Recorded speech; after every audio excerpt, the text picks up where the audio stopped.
आमतौर पे हम जब भी ब्रेन और ब्रेन स्ट्रेंथ की बात करते हैं तो सबसे पहले दिमाग में शायद नाम ही चाणक्य आता है, जो चंद्रगुप्त मौर्य के चीफ एडवाइजर थे। बहुत सारी कहानी हमने बचपन से सुनी है उनके ब्रेन स्ट्रेंथ की, काफ़ी स्ट्रेटेजिक थे, वेल प्लानर थे। अगर आप उनके कोई एक्सपीरियंस से सिखा पाए कि ब्रेन का एक्चुअल स्ट्रेंथ और एबिलिटी क्या होता है। जितना मुझे समझ में आता है, ही इज द पर्सन जिन्होंने एक एम्पायर ने खड़ा किया था। He is the first person जिन्होंने स्ट्रेटेजिक थिंकिंग सिस्टम बनाया।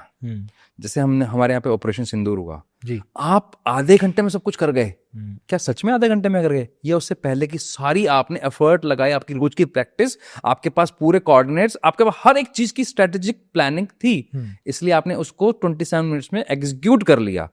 तो इसका मतलब ये हुआ कि चाणक्य की नीति आज भी हम यूज कर रहे हैं, हर बी स्कूल पढ़ा रहा है उसकी। क्योंकि अगर आपने स्ट्रेटेजिकली नहीं सोचा तो फिर आपका हाल वो हो जाएगा जो हमारे दुश्मन देश का हुआ है। तो आप सिर्फ शोर मचाते रह जाओगे, बचेगा कुछ भी नहीं आपके पास, पाकिस्तान के पास वही हालात वही हुए।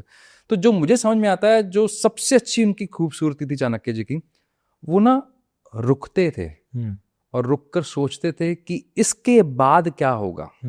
जैसे कि अगर जैसे कहानी है तो जब भी उन्होंने कोई भी स्ट्रेटजी बनाई, जब चंद्रगुप्त पे उन्होंने बहुत सारा काम किया, तो हर एक्शन के पीछे का रिएक्शन वो पहले, मतलब ग्रैंड मास्टर थे वो, जैसे चेस में ग्रैंड मास्टर, अगले 5 चाल तक के उनके पास सॉल्यूशन था। और एक आम व्यक्ति कैसा होता है, वो सिर्फ करंट की सिचुएशन सोच रहा होता है, और वो कैसे थे, अगले 5, इसके बाद क्या, इसके बाद क्या। तो यानी कि स्ट्रेटेजी प्लानिंग वो इसलिए था क्योंकि उनके पास एक बहुत अच्छा सिस्टम था, नेटवर्क, जिसको आप स्पाई नेटवर्क बोलते हो। उनके हर जगह कोई ना कोई व्यक्ति कहीं ना कहीं स्टैब्लिश था। तो क्या आपके पास वो नेटवर्क है? नेटवर्क, मैं तो कई बोलता हूँ नेटवर्क होना चाहिए और एक न्यूरल नेटवर्क होना चाहिए। न्यूरल नेटवर्क क्या होता है? आप अपने ब्रेन को कितना पावरफुल बना रहे हो। जैसे नितिन गडकरी जी ने इस देश में जो सड़कों का जाल बिछाया, उसके बाद इंडिया की जो इकोनॉमी है एकदम चेंज हो गई। एम आई राइट? जी, ऐसे एक्चुअल में ब्रेन है, आपके ब्रेन में जितना बड़ा न्यूरल नेटवर्क होगा उतना आपका ब्रेन स्ट्रांग होगा, और जितना कम न्यूरल नेटवर्क होगा उतना ही आप मंद बुद्धि हो गए। तो चाणक्य जी का न्यूरल नेटवर्क बहुत स्ट्रांग था, उनका रियल नेटवर्क भी और न्यूरल नेटवर्क भी।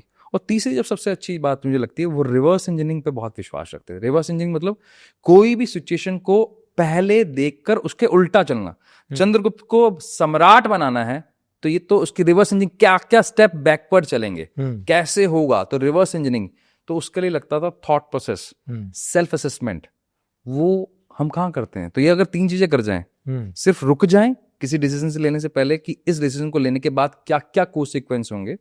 दूसरा, अपना लेयर सिस्टम बनाए, जिसमें नेटवर्क बनाए, न्यूरल नेटवर्क प्लस नेटवर्क, जिसको बोलते हैं your network is your net worth. And the third is reverse engineering. आपने अगर एंड गोल डिसाइड कर लिया, जैसे मान लीजिए मैं कंटेंट में हूं, या मैं अपनी कंपनी चला रहा हूं ब्रेन इन्फिनिटी, या मैं कोई भी काम कर रहा हूं, मेरा अगर टारगेट ये डिसाइड किया तो उसकी रिवर्स इंजीनियरिंग, मैं 3 साल के गोल को मैं 1 साल में डिवाइड कर रहा हूं, 1 साल के गोल को मैं क्वार्टर में डिवाइड कर रहा हूं, क्वार्टर के गोल को मैं महीने में डिवाइड कर रहा हूं, महीने के गोल को मैं पर डे में डिवाइड कर रहा हूं। That is also called reverse engineering. तो जो कर रहा है वो फिर मुकेश अंबानी भी बन रहा है, जो नहीं कर रहा वो शायद 30-50 हजार कमाने में भी धक्के खा रहा है। जी।